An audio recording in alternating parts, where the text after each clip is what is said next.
Hello, everyone. Welcome. We're so glad you're here joining us for Bible Study Live. See, we have got a few people already joining us in the chat saying hello. Feel free to do that. Say hi, introduce yourself. Let us know where you're joining us from.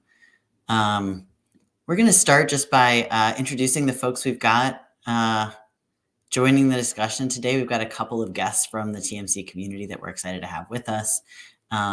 So I'll start by introducing myself. I'm Peter. I'm the development and communications coordinator at Transmission Ministry Collective.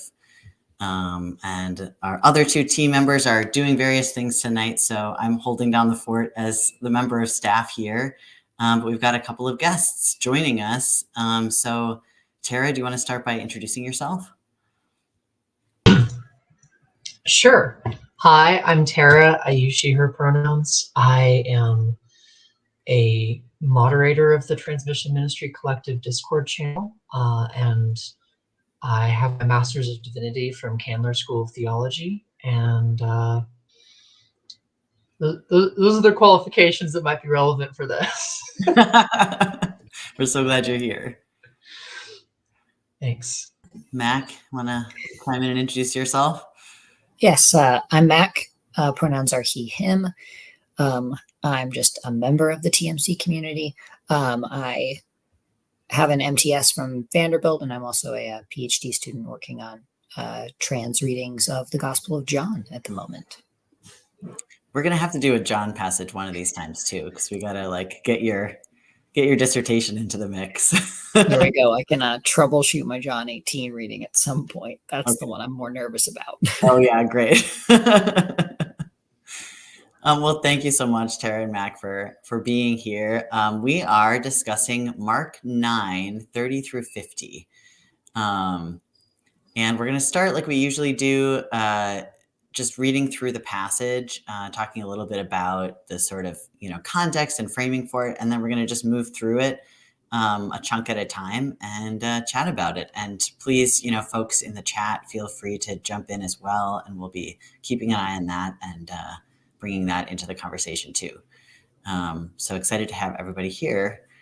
First of all, before we read this passage, Tara, you said that you were the one that kind of chose this passage, and you said your church was doing Mark as a Lenten practice. Like, what drew you to this particular passage?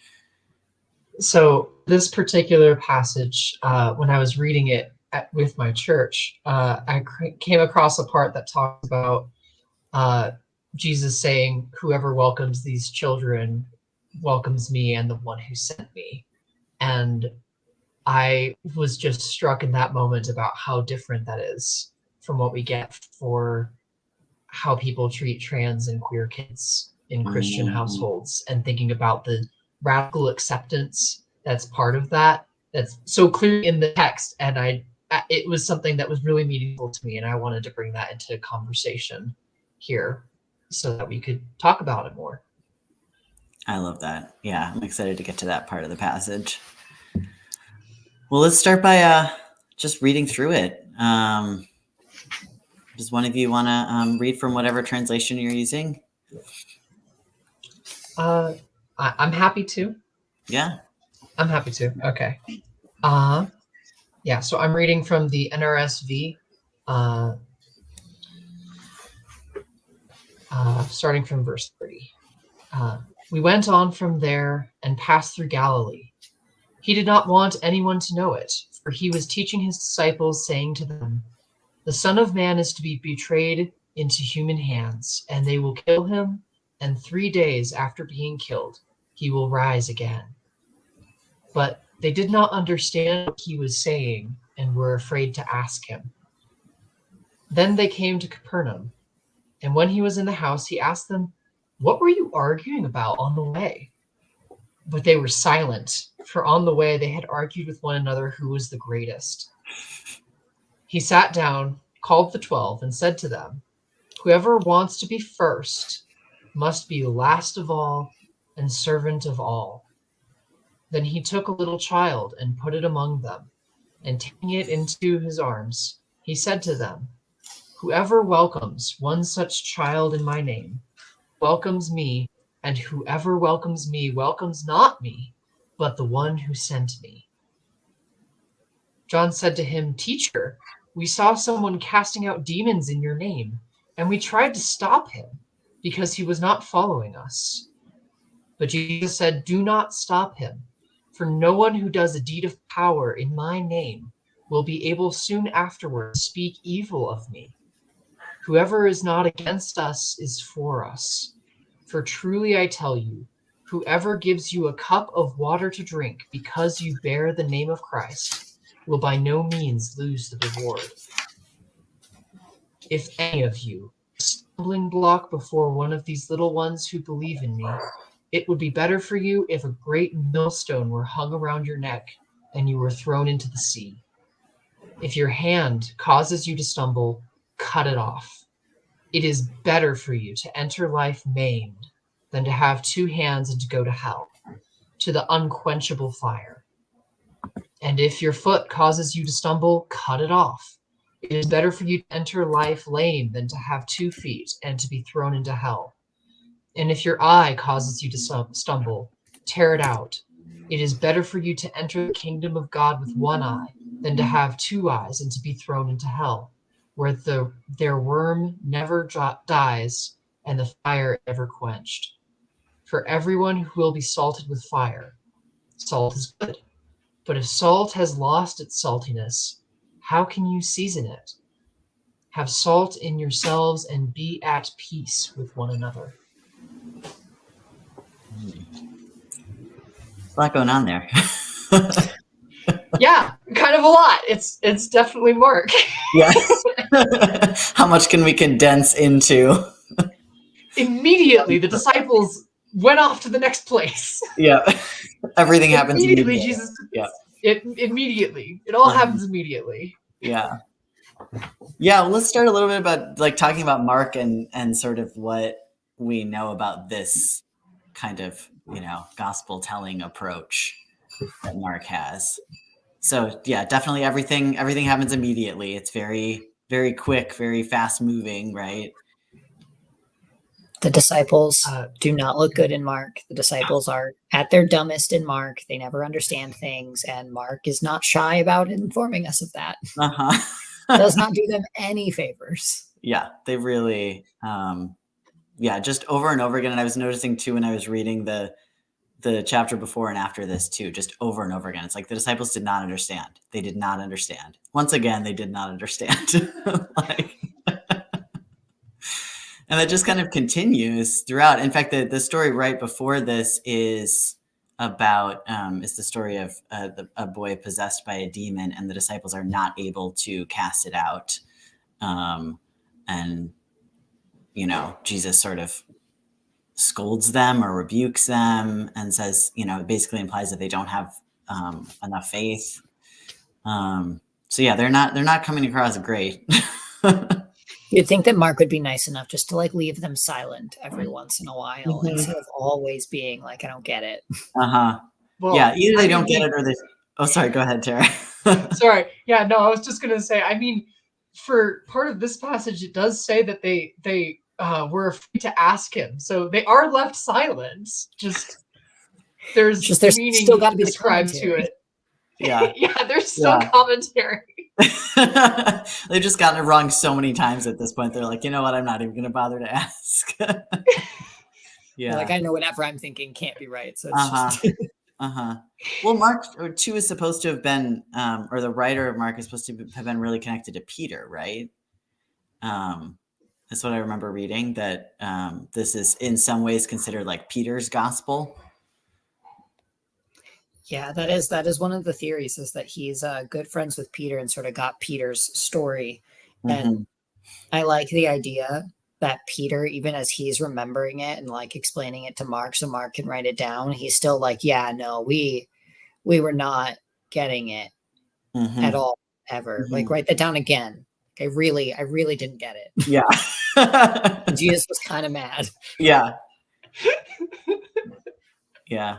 All right, we're getting some thoughts already in the chat about parts of the passage. Carolyn saying, I'll put it up here. The cutoff, whatever body that is causing sin feels similar to a passage in Ecclesiastes, but whoever is joined with all the living has hope, for a living dog is better than a dead lion. That's an interesting comparison. Also, there's a comment above that saying from Carolyn as well, talking about how that they love that there was a child standing with the disciples, like near enough that Jesus could be like, and here's this child. And I also like that. I feel like that would have been me. You would have been the child. Just like following around curious, like what's going on? Like what's going on? And be like, where are your parents? What are you doing? Yeah, we'll talk a lot more about sort of how, children come up in this passage. I'm seeing this other comment from Eden as well. The millstone part, both being something, as Tara was saying that we can, take comfort from, but also it's been used, and weaponized against the queer community too. So yeah, we will definitely get into more of a discussion of that. Let's just start with the beginning of this passage. We'll start with verses 30 through 37. So we start with this kind of like messianic secret thing where, Jesus doesn't want anyone to know what he's up to, even though he's proceeding around, doing these acts of healing and preaching and stuff. And then I've always been a little confused about that because I'm familiar with the concept, but I feel like I've never heard a satisfactory explanation of like why Jesus was like insisting on secrecy so much. I've heard one theory that it's because there were already sort of these preconceived ideas of what the Messiah was going to be like, and Jesus was not going to match them. Yeah. And so he was just like, I'm going to do my thing, and I don't want to deal with what everybody thinks I'm supposed to be doing right now. I've also heard it sort of related to when he runs away. I don't think it's in Mark, but when he runs away because they want to make him king, and he's like, absolutely not. Yeah. Something similar to that. But I do find it funny that he's like raising people from the dead and giving sight to the blind and whatnot, and then just like, and no one's gonna know. Yeah. No one will know this. But don't tell anyone. Yeah. Yeah. Keep that to yourself. Yeah. No one sure will notice around. There. Yeah. Saved your life, completely changed it, and don't tell anyone. Yeah, you can't tell them. Just go show yourselves to the priests and say that you're back in community and you're good, and don't talk about why. Just you're somehow healed. Yeah. Yeah. Yeah. Terry, you had a note about sort of the discussion I'm just going to talk about it because I don't think the words I wrote are not the same as the ones that are going to come out of my mouth. Anyway. I have this. One of the things that I've learned in seminary and in my own experience in Christianity and my experience with God has been like, this whole life, death, resurrection thing. We don't get to bypass the uncomfortable part to get to the good part. Yeah. And like, I really don't, there are times where I think about that and I really hate it. And there are other times where I kind of like it. I'm like, okay, so this is a grounding that we all have to experience. And I'm definitely thinking that somewhat metaphorically, but also like we are also all going to die someday, and there's really not a way around that. And that's I also think about that in sort of more metaphorical terms of like how my own experience of myself has changed over time, because in order to get to a new experience of myself, I first had to let go of the old experience of myself. And that super wasn't comfortable or easy in any way. And yet it was only by letting go of it that I could get to the next part. And like, it sucks. It sucks to come out as trans, or at least it did for me. Like it changed things pretty dramatically. I had just started serving a church for a month. I just started serving a church in the Methodist church. I'd done it for like a month, and then suddenly realized I was trans, and then came out, and it was just like, well, I guess I'm going to leave now because this is Trump country. So I don't know what I do now, but I'm going to go to my mom's house. Anyway, sorry, that was, yeah. No, I think that's I think this is one of the ways in which like we as trans people have a lot to teach the church too. Because I'm just thinking about the fact that this is one of the things that Jesus is always like in Mark, like this, Jesus is constantly reminding the disciples that death is going to be a necessary part of this, and they can't accept that and they can't understand it. And that experience that you're talking about, Tara, I feel like is such an example of how that sort of like moving through death into resurrection looks, and that, you know, we've had those experiences. And it's sort of a model of like what that transformation looks like in other ways as well. Yeah. Thank you. Yeah. Thanks for sharing about that. I think that's important. Okay, so then we get into this debate about who's the greatest.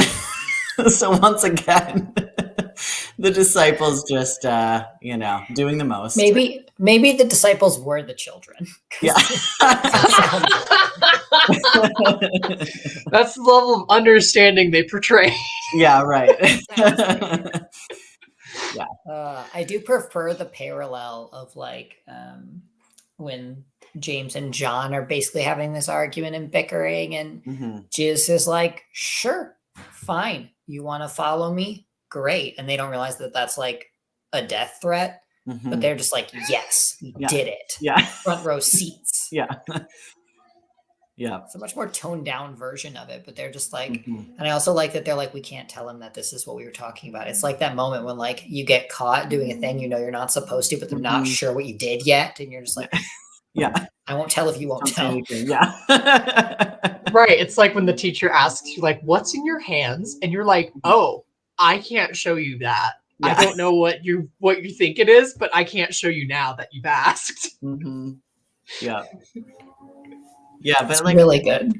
Once again, it's like this, you know, Jesus kind of overturning expectations of what it means to be great or worthy or deserving or, you know, because this is the point at which he's like, here's a child. This is the model for you.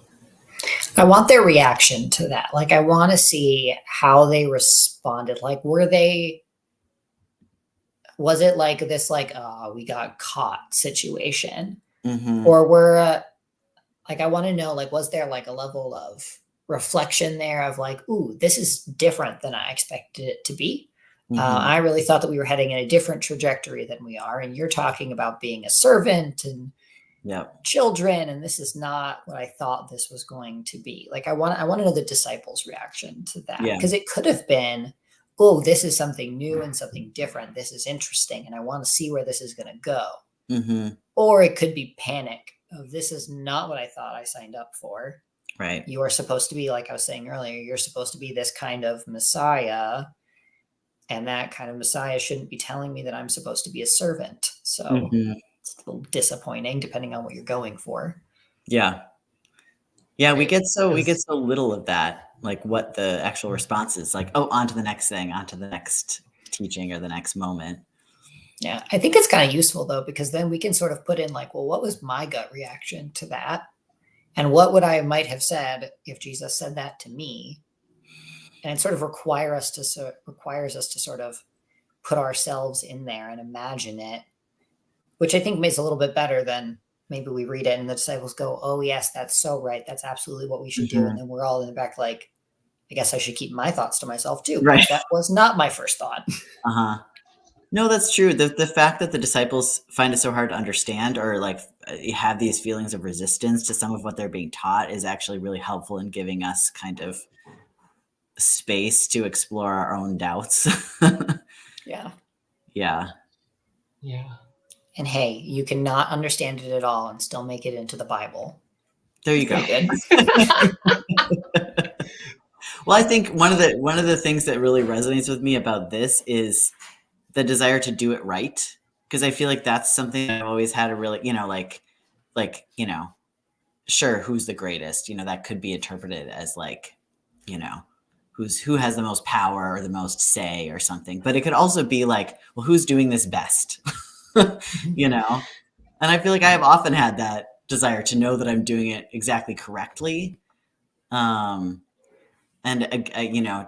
to sort of have a reminder to push back against that impulse in myself, it feels helpful. So just the way that you said it makes me think that maybe they were arguing about who is the best disciple.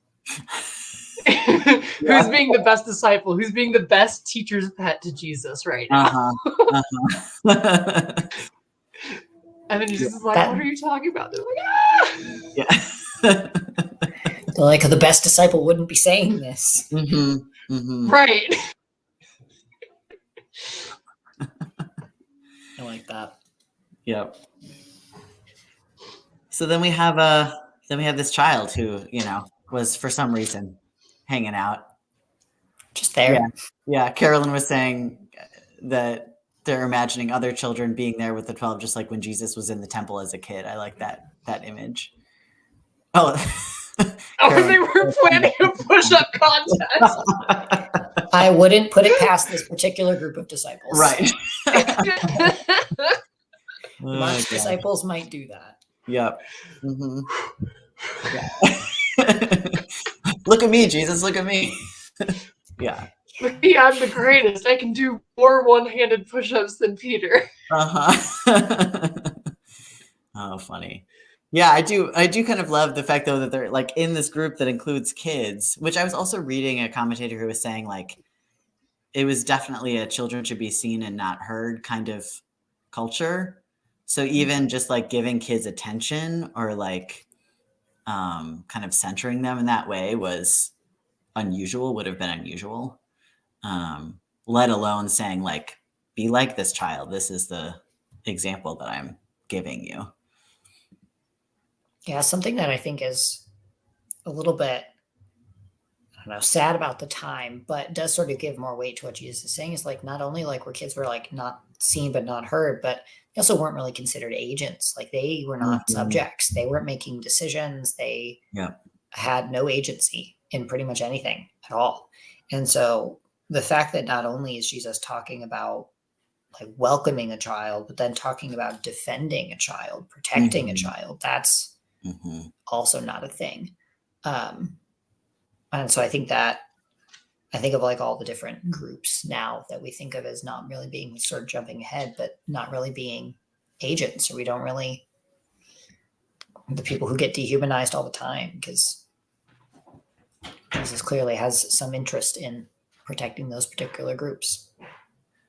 Yeah, that's a really good point. Not only are the kids models for us, but like giving them agency, giving them the ability to choose. Yeah. I have a story that I would like to share. It's a short one. Great. There was one time I was in the airport and the sun was setting, but like me and all of the adults were all sitting in the chairs waiting for our flights. And then there was this one little girl who had her nose pressed up against the glass, staring at the beauty of the sunset. And I was sitting there just seeing this and just being like, I could choose to be bored, or I could choose to be in awe and go and press my nose against the glass next to the kid and look at the beautiful sunset. And I chose to do that one because that seemed like a better option than being bored. But I just think about that when we're talking about Jesus putting the kids as like the model of what, like the one who is like a child is going to be closer to heaven than, to one such as these, that kind of deal. Yeah. And I keep thinking of that. I like that. Yeah, me too. Kind of being open to awe.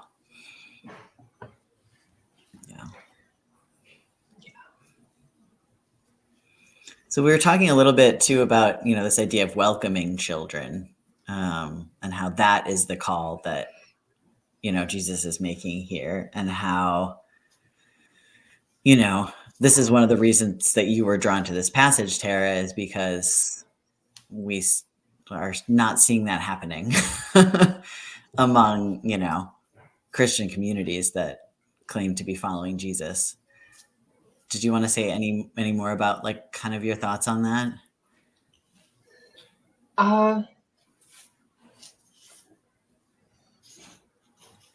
Sorry, I'm rereading the passage a little bit just to like make sure I've got it.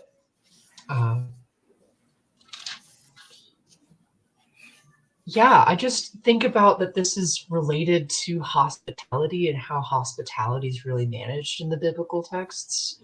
Because like the passage of Leviticus, especially the clobber passage about Sodom and Gomorrah, that passage is about hospitality, about people not protecting and taking in strangers as like a city, as a community.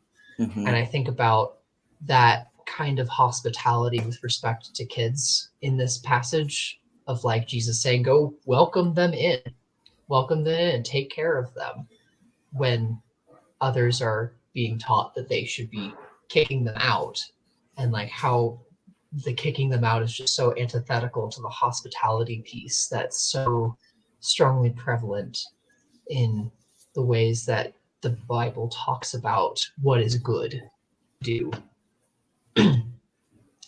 Yeah, I guess that's what I wanted to say about it for now.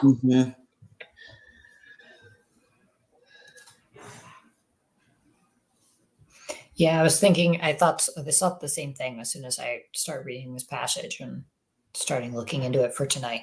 Because I had my first thought was, wow, that's so unclear of Jesus. I have no idea what Jesus could possibly mean by welcome the children. Yeah. And I think about like, communities like the one I grew up in, where all of like the not welcoming is always in the name of, well, Jesus wouldn't want us to welcome this person. Or Jesus would, like, personally, I'm pretty convinced that if Jesus showed up at a lot of these communities, they wouldn't let him in. Like, it's also usually not using the words of Jesus to actually say that, oh, this is what Jesus wants us to do.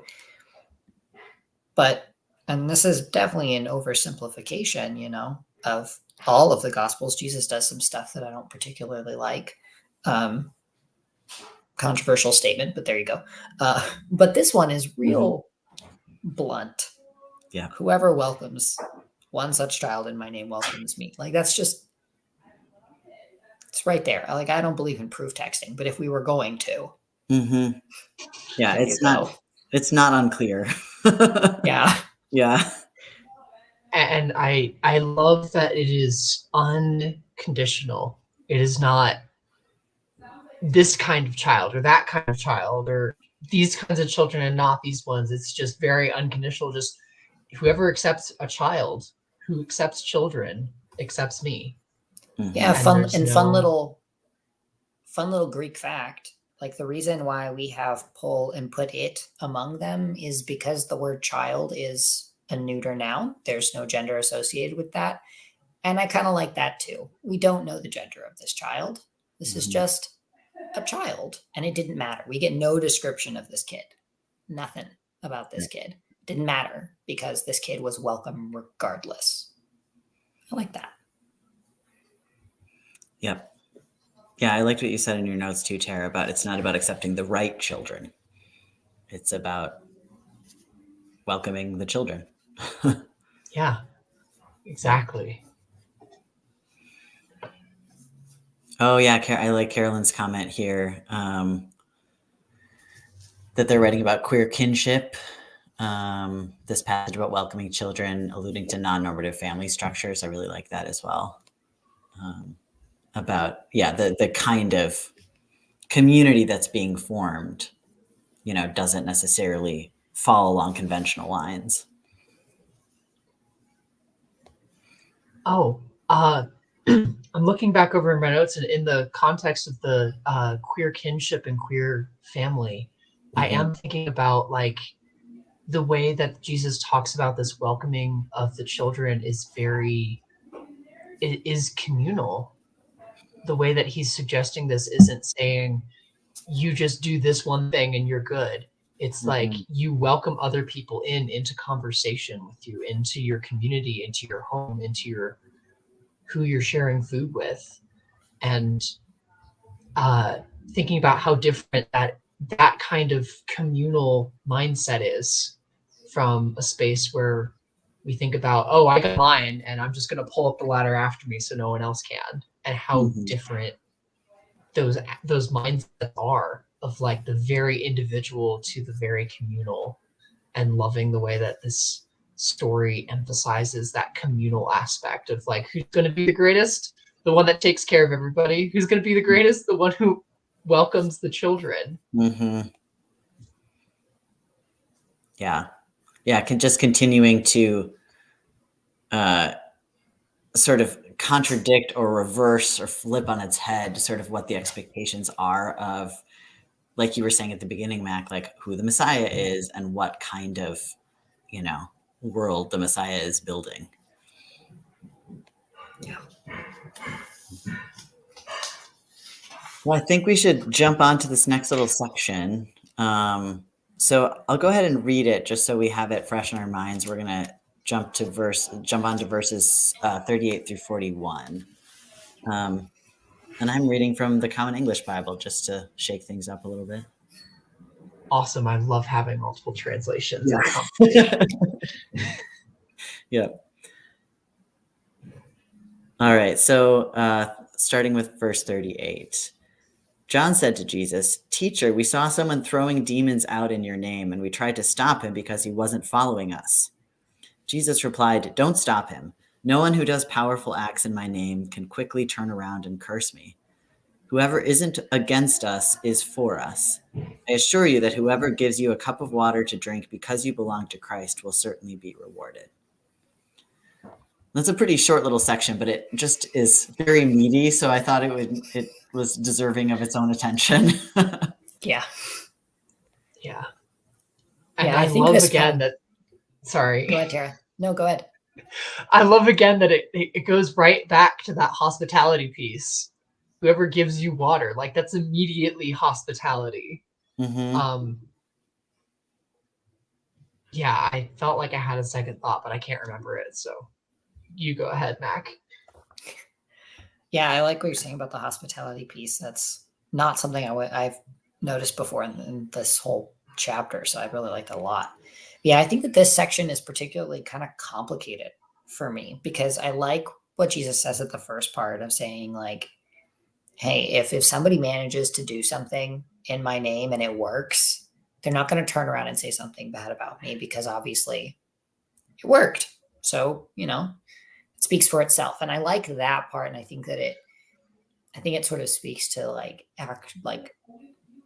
our actions. They'll know it. Kind of what's popping in my head right now is they'll know you by your love situation. If they'll know you by the way that you are, we'll tell them everything they need to know about it. And I kind of think about, as someone who can mostly go stealth, should I choose to, when people meet me, I think particularly I'm in the midst of finishing proposals for a conference. And so when people immediately meet me or hear that I'm a trans person doing biblical scholarship, there can be initial how's that working exactly? Like how can you do that? But then, they can hear what I have to say. Or when you have trans people who are teachers and trans people who are doctors and in every single realm, and then you find out that person is trans, you're not as likely to turn around and go and say something bad about trans people because now you've met them.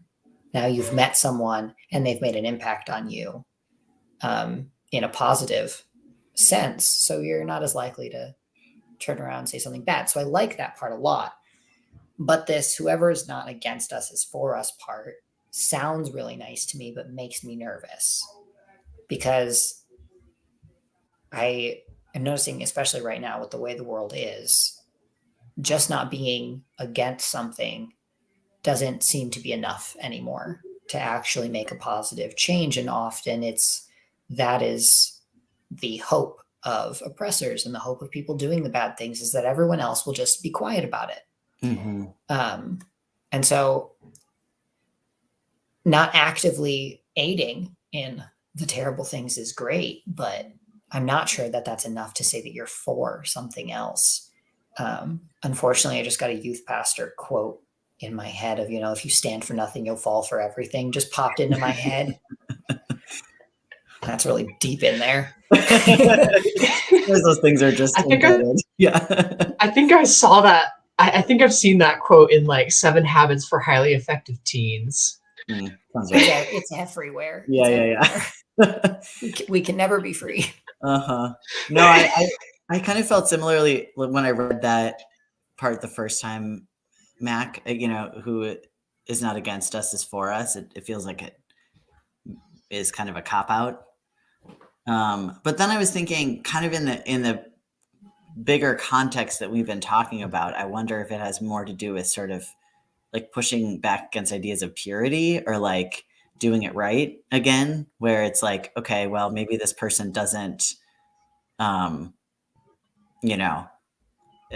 what does John say? We tried to stop him because he wasn't following us. He's not doing it the way, this person is not doing it the way we're doing it. Maybe this person would not call themselves a disciple of Jesus, but they're doing something good. And so to sort of say, stop insisting that people do it, like think about this work the same way you are. Kind of look at the fruit of what they're doing instead. Yeah, I for sure see it with that part. I like that. And I really, I saw it in a similar perspective, especially like having a bunch of friends and family who have a variety of faith perspectives and lack of faith perspectives. And there are I know my brother is atheist, and I have family who is like really Christian and like has a huge problem with the fact that he's atheist. And the thing is, I'm just like, I mean, if he's doing what I would consider to be the work of Christ, then, and if he doesn't call himself a Christian, he's still for us. It doesn't matter if he says he's Christian. That's not really where it is. It's not in the label. It's in the actual, what are you doing? And I guess I was also thinking about that in a more in a community sense. I don't know why I have such a community theme today, but I do.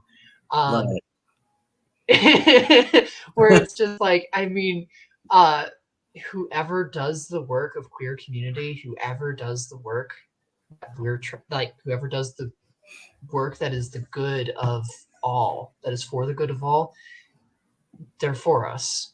It doesn't really matter what boundaries or labels or separations or gatekeeping we would want to do about it. They're doing the work. And so this guy who's I totally forgot the right word. So expelling a demon from this guy, he's doing it, and he's doing it in the name of Jesus. And they're like, what? You're not following Jesus. What are you doing? And Jesus is like, yeah, whatever. If he's doing it and it's working, then good for him. He can keep doing that. And I kind of feel that with like some of the other ways where like there are people who are doing work, and some of it's for good with trans and queer theology and like trans and queer acceptance, and they're cishet people in like really conservative institutions. Sometimes people get into the like, well, you can't be doing trans theology because you're a conservative, or you're cis, or you're whatever. And it's like, well, but they're still working towards the same communal acceptance goal. That is what we want. They're working towards that hospitality piece. So does it really matter that they're not in the groups that we expect it to be coming from? Yeah, I'm seeing Carolyn's comment right here, and that's something that I was just thinking of too, is that we're talking a lot about the doing part. And I think maybe where that whoever's not against us is for us part, where that doesn't sit with me is I imagine that person doing nothing. But if they're doing something and it's a good something, then I'm on board with this. It doesn't matter if they're not in my group. Doesn't matter if they're doing it the same way as I would do. If they're doing something and they're doing something good, then they're on our side. So I think it's this idea of is the neutrality. Is that I'm not going to do anything because I don't want to be against something and I don't want to be for something. So I'm just going to do nothing. So I think that's a helpful way of thinking about that. Yep. Yeah, this comment as well. God's work is being done by many in unexpected places and by unexpected people. And if we just, yep. There you go. We just get out of God's way on it. I heard something like that coming through. Yep. Well, and just be like ready to be surprised. It's not always going to come from where we expect or think it is based on what we already know. Who knows? It could come from a little child who just happened to be out. Who knows? It could come from a $5 bill that my wife picked up that we then were able to give to somebody who was asking for money on the side of the road. And at least for me, I saw God in that. Just, hey, God does provide financially, and that's something I've struggled with lately. So it was just kind of like, wow, that $5 bill suddenly did a lot from nowhere. I'm sorry, I feel like I'm just talking about my own stories. I love it. Stories are great. Yep. It's a good way to understand everything is by stories. Jesus told parables; those are just stories. That's true. Good company. They are stories. Thank you. I appreciate that. Yeah. Well, we're rounding out to the last 15 minutes or so of our time. So I wonder if we should go ahead and jump into this last section. We're going to make it to all the verses. Look at us. Maybe. Yeah, we'll see. Well, I may have spoken too soon. Yeah. I don't have any real wood to knock on. But. Yeah. Yeah. Mac, would you mind reading 42 through 50? Yeah. So we can hear that one more time. Yes, I'm taking us back to the NRSV. Okay. That's what I have in front of me. If any of you put a stumbling block before one of these little ones who believe in me, it would be better for you if a great millstone were hung around your neck and you were thrown into the sea. If your hand causes you to stumble, cut it off. It is better for you. Is this the right section? Yeah. Okay, great. It is. Just panicked for a moment. Yeah. If your hand causes you to stumble, cut it off. It is better for you to enter life maimed than to have two hands and go to hell, to the unquenchable fire. And if your foot causes you to stumble, cut it off. It is better for you to enter life lame than to have 2 feet and to be thrown into hell.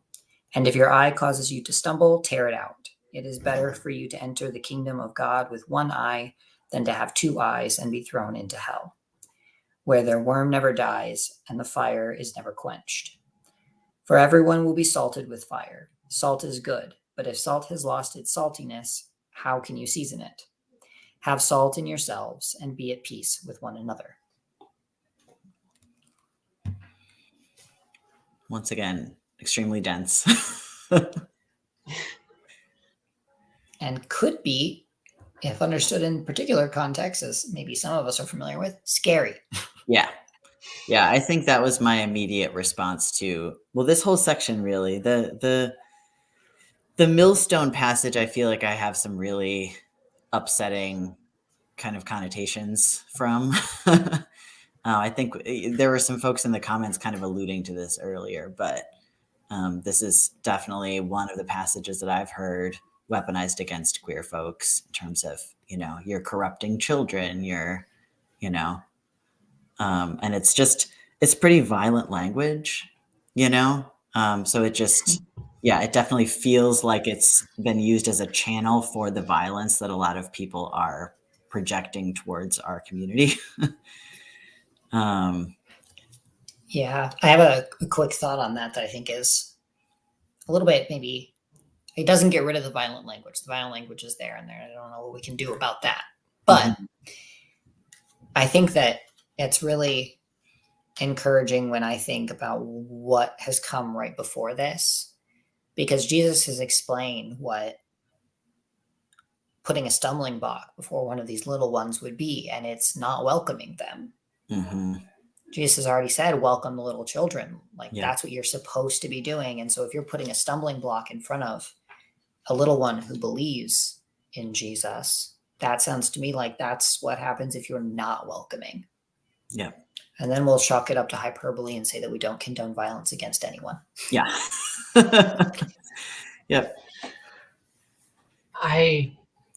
At least in my seminary, this is one of the passages that was actually used more to warn us as people going through seminary about how we taught people Mm.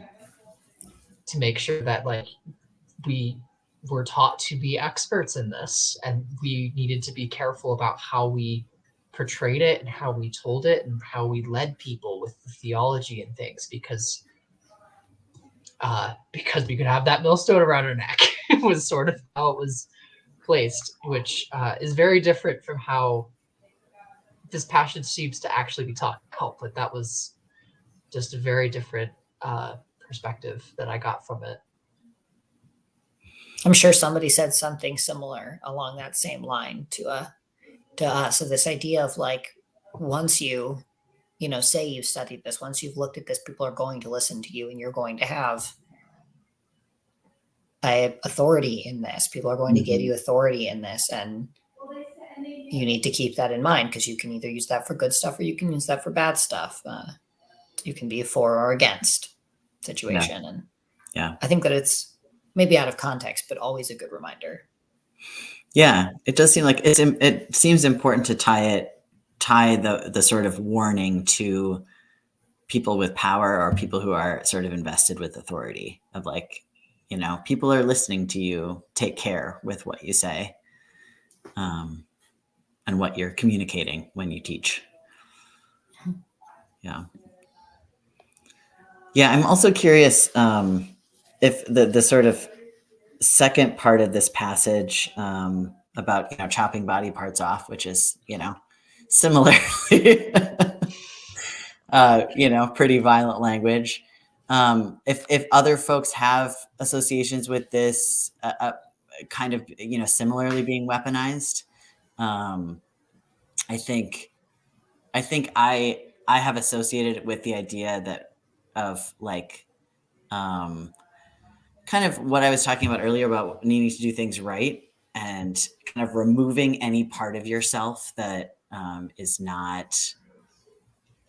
going to like interfere with your ability to follow Jesus in the way that people have told you is correct. Often at the expense of who you are, because I feel like I was doing that, for a lot of years of my life of just kind of being like, oh, this part isn't acceptable, I'll just cut it off. And so like, I feel like I've heard this passage used in that way, and I'm curious if the two of you or other folks in the chat have also experienced that. I haven't heard it used that way. Ooh, that's exciting. I would say to an extent, not as much as other things. This one was particularly, and not about queerness so much as this was the one that they pulled out in youth group. Okay. About talking about sexual sin and things like that almost all the time. And although I don't think they took it to their logical conclusion, which I think, Tara, you actually maybe it was you, put it in the notes. Yeah, of like, it's better for you to just pluck out your eye than for the person to need to change anything. Like, fix yourself, you're the problem here. When you have people who are looking at people and objectifying them and whatnot, and be like, you're the problem here, actually go take care of that yourself. And I think, again, that goes back to hospitality of like, what kind of culture are we encouraging? Are we encouraging a culture where the people that would be lusted after need to dress a certain way in order to be safe? Or do we encourage a culture where we tell people, hey, if you're lusting after people, you need to go fix that yourself. You're not going to change other people's actions to fix it. And I've actually got a very different hearing of that particular passage, because it has been used to encourage or to to encourage people to really create an actual hospitable environment rather than Mm. you have to dress this way in this environment or else. Yeah, That does seem like a much more helpful interpretation of it. Yeah. Or at I least saw a really funny skit online a while ago where a mom was saying like she was sitting down to have a conversation with her sons about treating women properly and about modest dress. And she was like, and I just need you guys to have this. And they were like melon ballers, which was a little bit, violent.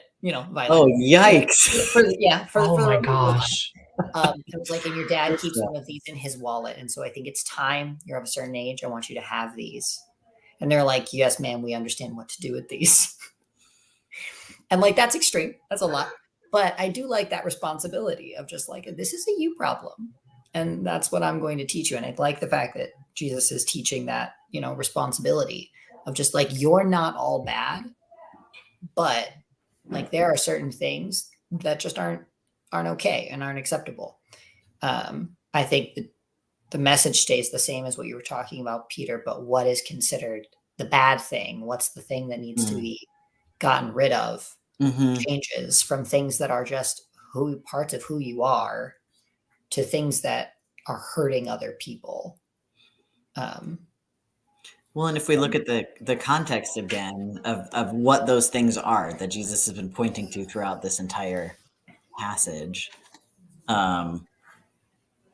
it's about this sort of obsession with being the greatest or doing it right, or the sort of self-righteousness.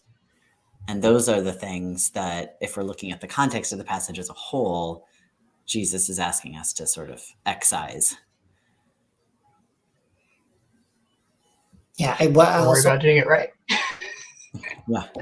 Oh, yeah. Sorry. I also think that it's always good to, have a little plug about hell.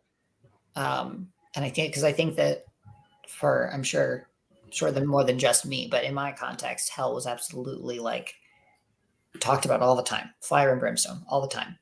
And Jesus doesn't believe in hell. And I think that's really important to say whenever you get a chance. Jesus did not believe in hell. There is no concept of hell in Judaism. And Gehenna, which is the word here used for hell, is literally a garbage dump outside of Jerusalem. It's a valley where fire burned up garbage.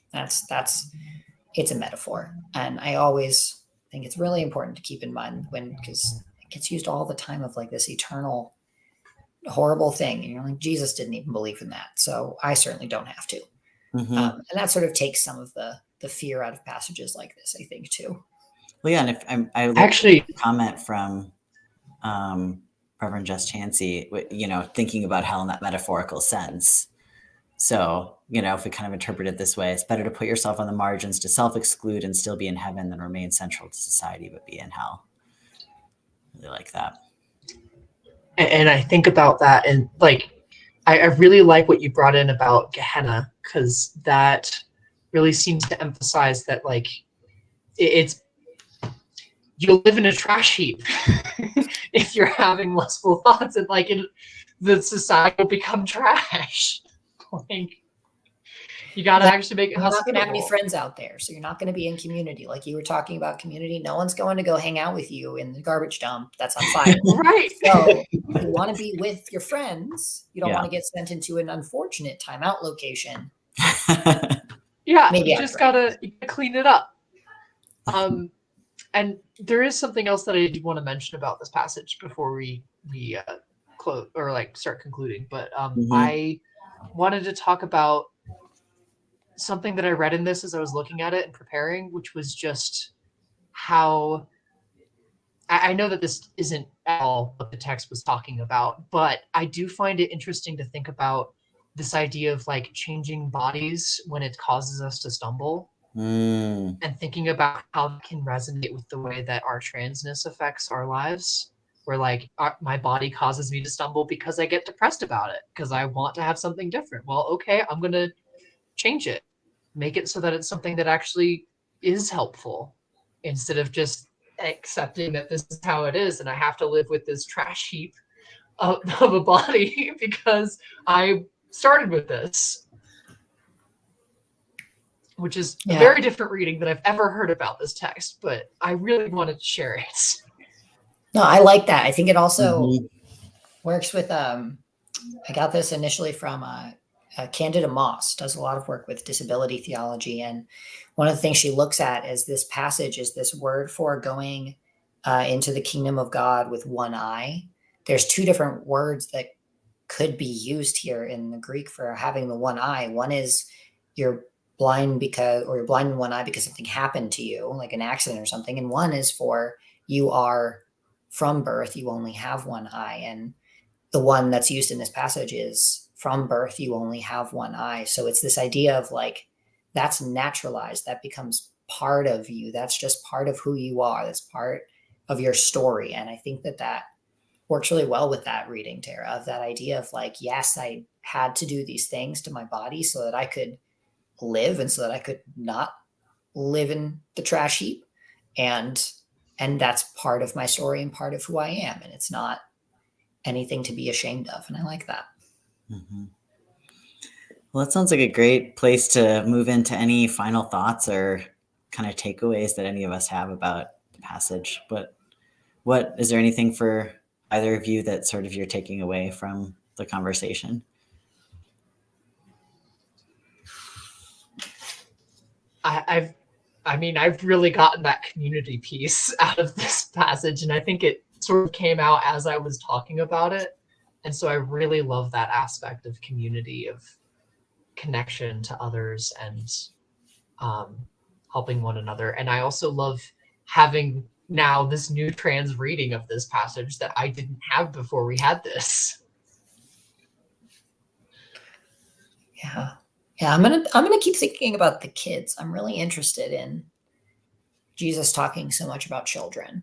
I've read this passage a million times, but I've never really thought about the children, which is kind of silly because they're pretty central to it. So I'm gonna keep thinking about that a little more. Yeah, I think I'm really I want to think more about sort of the through line you created about hospitality too, Tara. I'm really that being very central to what Jesus is calling us to kind of throughout these different metaphors and these different, teachings throughout this whole passage. And also I'm going to take away the trash heap, the trash heap Gehenna, like that, because that just makes it make so much more sense to me in that passage. So I love that. Thank you for that context. Yeah. We're just trying to get out of the trash heap. Always. Please, let's stop the dumpster fire. Yeah, right, exactly. Some things never change, as Ecclesiastes says, nothing new under the sun. Right, there you go. Well, thank you both so much for being part of the conversation, and thank you to everyone who joined us and made comments. It was just really great, as always, to be able to explore from a specifically trans and gender expansive perspective some of these passages. So thanks. And our next Bible Study Live is going to be at the same time on April 17th, Wednesday, April 17th.